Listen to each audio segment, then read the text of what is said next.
दोस्तों, बेईमानी मोहब्बत के 39वें एपिसोड में आपका स्वागत है। अगर आप कहानी में नए जुड़े हैं तो चैनल को सब्सक्राइब कर लें।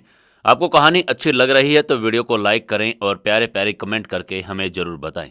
चलिए शुरू करते हैं कहानी। आदित्य ने हाथ जोड़ते हुए यशवंत के सामने कहा, टीना मेरी जिद नहीं, मोहब्बत है अंकल। मैं उसके बिना नहीं रह पाऊंगा। आप बस ये रिश्ता मत तोड़ना। आदित्य ने भावुक होकर कहा, लेकिन यशवंत ने उनकी एक बात नहीं सुनी। यशवंत ने उनको नजरअंदाज करते हुए और यामिनी से कहा, यामिनी मेरी चाय ठंडी हो रही है, इसे गर्म कर दो प्लीज। आदित्य वहां से उठकर बाहर चला गया। यशवंत वहीं पर बैठा गहरी सोच में डूब गया। ऐसे ही रात हो गई और टीना भी घर वापस आ गई थी। रात का सन्नाटा और आसमान के चमकते तारे किसी कहानी का हिस्सा हो। तेज हवा बालकनी के पर्दों को हिला रही थी। वहीं टीना अपने कमरे में बालकनी के पास खड़ी थी, हाथ में कॉफी का कप और आंखों में एक अजीब सी चमक। वह आसमान में टिमटिमाते हुए तारों को देखकर मुस्कुरा रही थी, मानो कोई पुरानी याद उसे सुकून दे रही हो। दूसरी ओर आदित्य अपने कमरे में बेचैनी से इधर उधर टहल रहा था। उसके चेहरे पर तनाव की लकीरें साफ झलक रही थी। दिल के अंदर की बेचैनी उसे हर पल से चैन से बैठने नहीं दे रही थी। कमरे का माहौल उसकी मनोदशा का प्रतिबिंब था। दीवारों से टंगी तस्वीरें, मेज पर बिखरी किताबें और फर्श पर पड़े अखबार। ऐसा लगता था कि जैसे वह खुद को इस बिखराव में ढूंढने की कोशिश कर रहा हो। टीना अपने बालकनी में ख्यालों में गुम थी कि अचानक उसे अपने पीछे किसी की आहट महसूस हुई। उसने पलटकर देखा तो सामने आदित्य खड़ा था। उसकी आंखों में दर्द और गुस्से का मिला जुला भाव था। इससे पहले वह कुछ समझ पाती, आदित्य ने अपने जेब से पिस्तौल निकाली और उसकी तरफ तान दी। क्या हुआ, डर लग रहा है? आदित्य ने एक ठंडी मुस्कान के साथ कहा। मौत को सामने देखकर डर लगना लाजमी होता है टीना, पर देखो मुझे मुझे तो कोई डर नहीं लगता। क्यों? क्योंकि मेरी जिंदगी तो मुझसे पहले ही छीन ली गई है, और जब जिंदगी ही नहीं बची तो मौत से क्या डर। टीना की आंखें चौड़ी हो गई। उसके हाथ में पकड़ा हुआ कॉफी का कप नीचे गिर गया। वो कांपती हुई पीछे हटने लगी। आदित्य उसकी ओर बढ़ा और धीरे से पिस्तौल उसके हाथ में थमाते हुए बोला, लो, पकड़ो इसे और मेरे माथे पर रखकर गोली चलाओ। चलो, खत्म कर दो ये कहानी यही। आदित्य ने अपना माथा पिस्तौल के नली पर टिकाते हुए चिल्लाकर कहा, चलो, चलाओ, गोली चलाओ टीना। रोज रोज तुम्हारे इस बर्ताव से वैसे भी मैं मरता हूं। एक बार में खत्म कर दो। गोली चलाओ टीना। उसकी आवाज कमरे में दीवारों में टकराकर वहीं पर गूंज रही थी। उसकी आंखों में पागलपन और दर्द की लहरें थी। जब टीना ने कोई प्रतिक्रिया नहीं दी तो आदित्य ने खुद ही अपने अंगूठे से ट्रिगर दबा दिया। धड़ाक। अचानक टीना की आंख खुल गई और बुरी तरह से पसीने से भीगी हुई थी। उसकी सांसें तेज थी और दिल जैसे दौड़ रहा हो। इसने इधर उधर देखा और समझा कि एक डरावना सपना था। उसने एक लंबी सांस ली और बिस्तर से उठ बैठी। सपना था, बड़ा सपना। उसने खुद से ही कहा और पानी की बोतल की तरफ हाथ बढ़ाया, लेकिन बोतल खाली थी। पानी की प्यास और बेचैनी को शांत करने के लिए वह रसोई की तरफ बढ़ गई। टीना ने जैसे ही कमरे के बाहर कदम रखा, उसने खुद को शांत करने की कोशिश की। उसके दिल में अब भी सपने की छवि बसी हुई थी, लेकिन वो जानती थी कि वो सिर्फ उसके मन की दुविधा का और डर का परिणाम है। वही सोनिया जी और रीना अपने कमरे में बैठी हुई। रीना धीरे धीरे एक जग से पानी का गिलास भरते हुए सोच रही थी कि आजकल घर में माहौल कितना बदल चुका है। उसकी आंखों में गुस्सा और निराशा का मिश्रण चल रहा था। उसने पानी का गिलास उठाते हुए सोनिया जी से कहा, मम्मी, देख लिया आपने अपने अंधे विश्वास का नतीजा? कैसे यशवंत अंकल ने हमें दूध में से मक्खी की तरह बाहर निकाल कर फेंक दिया। हमारी कोई भी वैल्यू नहीं रही। हमारी बातों की कोई अहमियत भी नहीं है यहाँ। सब कुछ अपनी मर्जी और फैसलों के हिसाब से ही होता है। सोनिया जी ने आदित्य की गलती पर बात करते हुए कहा, हजार बार समझाया है मैंने आदित्य को कि वह अपने गुस्से को कंट्रोल रखे, लेकिन नहीं, क्या मजाल कि वो किसी की सुनता है। रीना ने फिर सोनिया जी को भड़काने की कोशिश करते हुए कहा, क्या हो गया मम्मी आपको? गुस्सा करने की बात तो थी, और क्या हो गया? आदित्य ने थोड़ा गुस्सा में आकर कुछ कह दिया तो? और वैसे भी सबने आदित्य को तो मजाक बना रखा है। सोनिया जी ने उसे समझाते हुए कहा, और उसने 1 मिनट में दुनिया जहान की बातें सुनाई युवराज को, वो क्या थी? वो तो युवराज ही समझदार और शरीफ था। क्या जरूरत थी आदित्य को उससे उलझने की? लेकिन रीना ने समझने का नाम ही नहीं लिया। उसने सोनिया जी को बीच में ही टोकते हुए कहा, वही समझदार और सो बचा वही। यशवंत अंकल को उल्टी सीधी बातें सिखा रहा था। आपको पता है इस बात का? और यशवंत अंकल आदित्य पर जान छिड़कने का दावा करते थे। कहते थे आदित्य को बहुत प्यार करते हैं और अपने बेटे मानते हैं। 1 मिनट में बेटियों जैसे हो गए। सोनिया जी ने उसे शांत करने की कोशिश करते हुए कहा, तुम क्यों परेशान हो रही हो? उनकी बेटी है, उनकी मर्जी, और फैसला करने का हक भी उनका ही है। हम मजबूर तो नहीं कर सकते उन्हें। लेकिन रीना ने फिर गुस्से में कहा, इन्हें पहले तो आदित्य बहुत पसंद था। यशवंत अंकल ही कहा करते थे कि आदित्य और टीना की शादी कर दी जाए, क्योंकि टीना आदित्य को पसंद करती है, और यशवंत अंकल की बात मान ली थी। 3-4 साल से कोई एंगेजमेंट ना कोई शादी की बात हुई, तो अब क्या हो गया? सोनिया जी ने चिढ़ते हुए कहा, भाई कितने बार कहा है तुम्हें कि मुझसे बहस मत किया करो। एक तो वैसे भी मेरी तबीयत ठीक नहीं, और ऊपर से तुम दिमाग खा जाती हो। रीना ने फिर थोड़े गुस्से में कहा, ठीक है, मैं नहीं करती आपसे बहस, कुछ नहीं कहती। लेकिन एक बात याद रखिए, आपने ही इनको सिर चढ़ा के रखा है, इसलिए वो आदित्य को कोई इज्जत नहीं करते। जब रीना और सोनिया जी आपस में बातें कर रहे थे, तभी टीना भी किचन की तरफ पानी लेने जा रही थी। किचन में बहुत अंधेरा था। उसी अंधेरे में आदित्य फ्रिज में से कुछ खाने के लिए देख रहा था, लेकिन उसे फ्रिज में कुछ मिला नहीं। फिर उसने प्लेट उठाई और वहीं पड़े सेब को उठाकर चाकू से काटने लगा। जैसे उसने सेब काटना शुरू किया, टीना वहां पर आ गई। टीना ने आदित्य के हाथ में चाकू देखा और डर के मारे वो तुरंत भाग गई। आदित्य ने देखा कि टीना भाग रही है, वो भी उसके पीछे दौड़ पड़ा, लेकिन टीना दीवार से टकरा गई और वहीं रुक गई। आदित्य के हाथ में चाकू लिए उसके पीछे पीछे आ रहा था। जैसे ही टीना आदित्य को देखकर चिल्लाने वाली थी, आदित्य ने उसके मुंह पर हाथ रख दिया और शांत करने की कोशिश करते हुए कहा, टीना क्या हो गया है? पागल तो नहीं हो गई हो? टीना अब भी आदित्य के दूसरे हाथ में पकड़े चाकू की तरफ से डर देखकर डर रही थी। आदित्य ने जब देखा कि उसने चाकू को दूर फेंक दिया और उसके मुंह पर से हाथ हटाते हुए कहा, क्या हो गया है तुमको? तुम सोच भी कैसे सकती हो टीना? टीना डरकर और कांपते हुए बोली, मुझे मुझे मुझे तुमसे कोई बात नहीं करनी।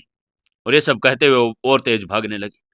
आदित्य ने उसका हाथ पकड़ते हुए उसे रोकने की कोशिश करते हुए कहा, बात तो करनी पड़ेगी टीना, क्यों जा रही हो मुझसे दूर?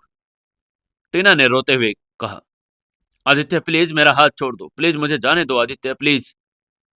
तुम्हारा तो हर रास्ता मुझसे अटक जाता है। फिर ये क्या हो गया यार? मुझे बस एक बात बता दो, मैं ऐसा क्या करूं कि सब कुछ पहले जैसा हो जाए? और ये जो है ना, मुझे समझ नहीं आ रहा। प्लीज मैं गलत हूं तो मुझे बता दो, मैं क्या करूं? आदित्य ने दुखी होकर कहा।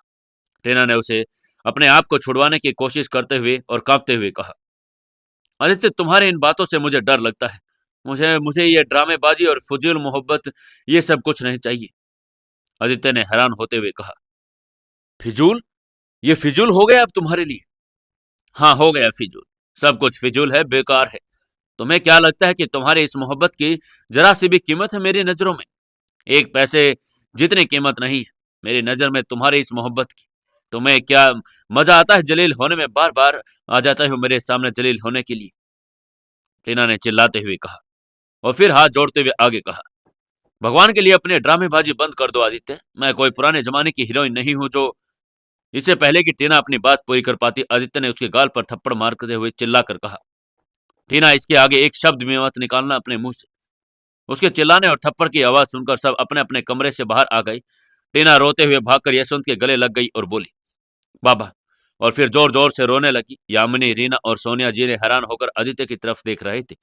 टीना ने फिर आगे अपने गाल पर हाथ रखते हुए कहा, बाबा।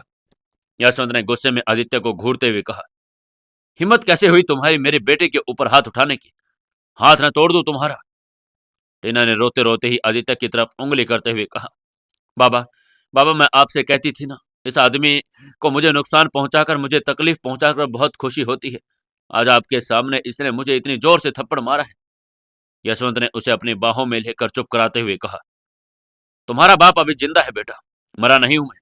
और फिर आदित्य की तरफ बढ़ते हुए उसके सामने खड़े होकर गुस्से में अपने दांत पीसते हुए आगे बोले, बहुत दुख हो रहा है आज मुझे।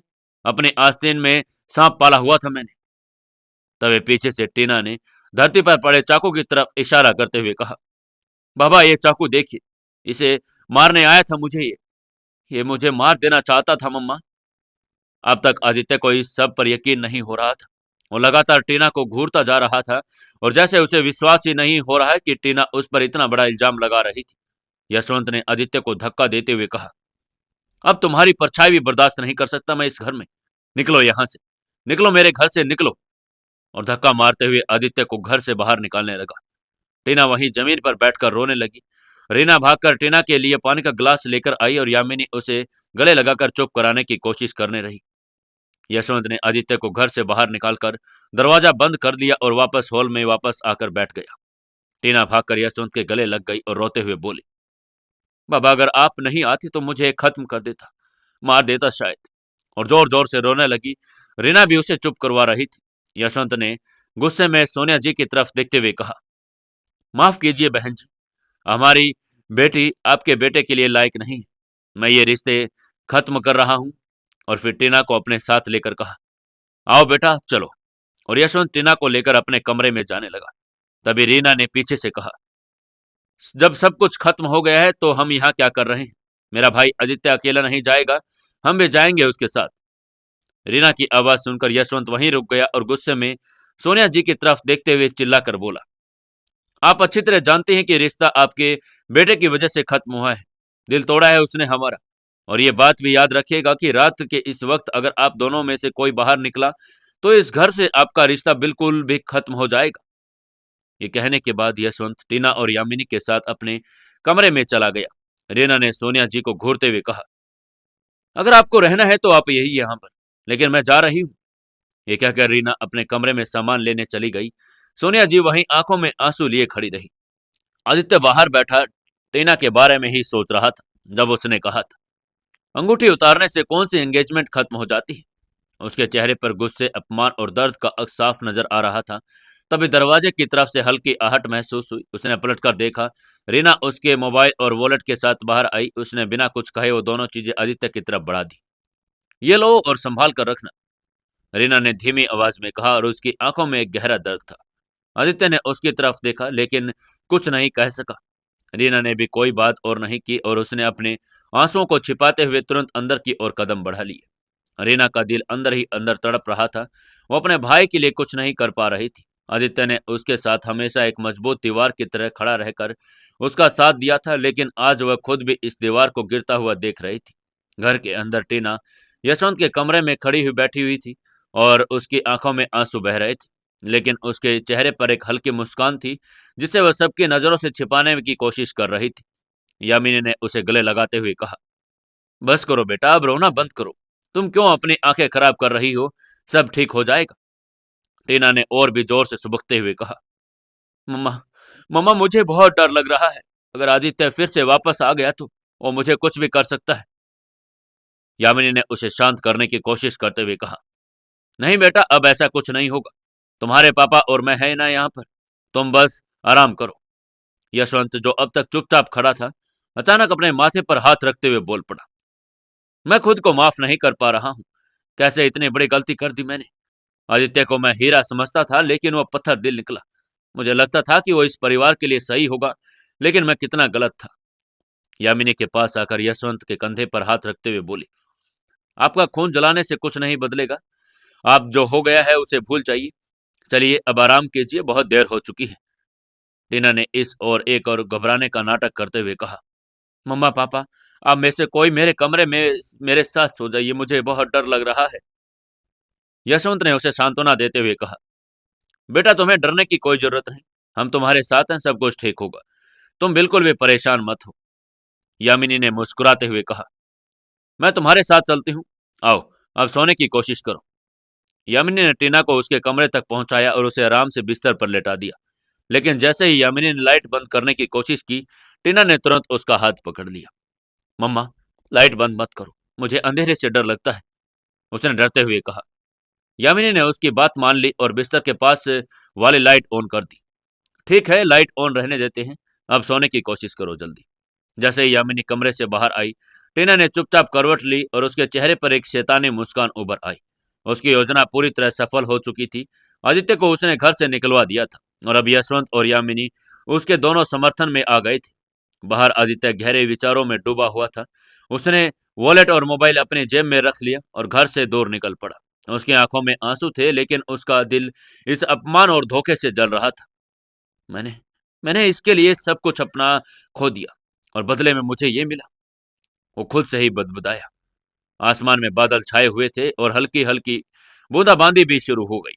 आदित्य ने सड़क के किनारे एक बेंच पर बैठकर अपनी सांसें संभालने की कोशिश की। उसे नहीं पता था कि अब वो कहाँ जाएगा और क्या करेगा। अब क्या करेगा आदित्य? कहाँ जाएगा? क्या वो यशवंत से दोबारा माफी मांगने जाएगा? जानने के लिए जुड़े रहिए कहानी के साथ। दोस्तों, अगर आपको कहानी अच्छी लग रही है तो प्लीज एक एक कमेंट करके हमें जरूर बताएं। और साथ ही दोस्तों, अपने वीडियो को लाइक करके जरूर जाना।